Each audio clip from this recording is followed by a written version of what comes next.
I'd like to ask Colin Buckley, who is head of external affairs for CDC UK and is a global leader not only in development finance, but also as a champion of using gender lens when investing. I'd like, Colin, if you could kick us off to really look at what do you see as principal economic and social benefits of using gender as one of the determinants for investment. I know that you've noted there's ample capital, and it's hard for a lot of the people here at the audience to believe that there's excess capital.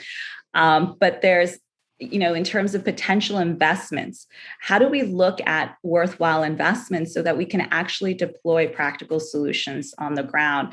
And how will considering gender as a new asset class facilitate access to capital and opportunities for over half of the world's population? So over to you, Colin. Thanks a lot, Joanne. And thanks for letting me sort of go first, because it gives me the opportunity to make kind of some of the observations that we have to make in order to get things going. So let me start by answering your question. I mean, why do gender lens investing? And I think the answer is you get better returns. Very simply, that's the rationale behind doing it.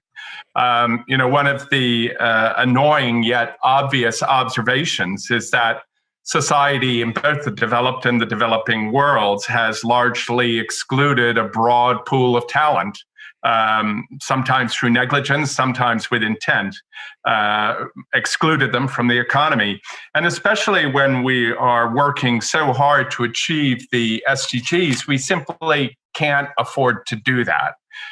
Gender lens investing leads you to better investments and often to a pool of investments that others aren't investing in. So, why is that? Well, I mean, there are a number of reasons, but I'll just choose three. One is businesses led by women often outperform their peers. Businesses that have gender diversity on boards and in senior management teams definitely outperform businesses that are male only. And businesses that make an effort to hire more women also have kind of employment pools that outperform kind of single gender pools. So we do this for better investments, and better investments means a greater return for investors, and many here today may be investors, and that's enough to persuade them. But for those of us in the developing industry, it also means more impact, because when you invest in businesses that grow and add gender diversity alongside their business, then you basically are improving impact for everyone. Thanks, Colin. That's, your framing remarks are really interesting. And I'd like to push you a little bit more because now that the G7 nations have announced commitments of over $15 billion to support female entrepreneurship and education in emerging markets, there's of course questions, right, regarding the resourcing of how can that be translated into concrete outcomes on the ground. So how do you see these commitments being used as a mechanism to catalyze new sources of capital, to magnify impact and support sustainable initiatives to empower women? Thank you. Yeah, I mean, it's interesting, Joanne. Some people have recoiled from the $15 billion sum and shake their heads that can't possibly be right. But, the 2X challenge was actually launched in 2018 in Canada. And we got the same response, when we launched the first 2X challenge with $3 billion. And we dramatically outperformed, that target, which at the time was considered to be, a little bit too fast, too soon. So, I think we've already proven the asset class. The asset class is here.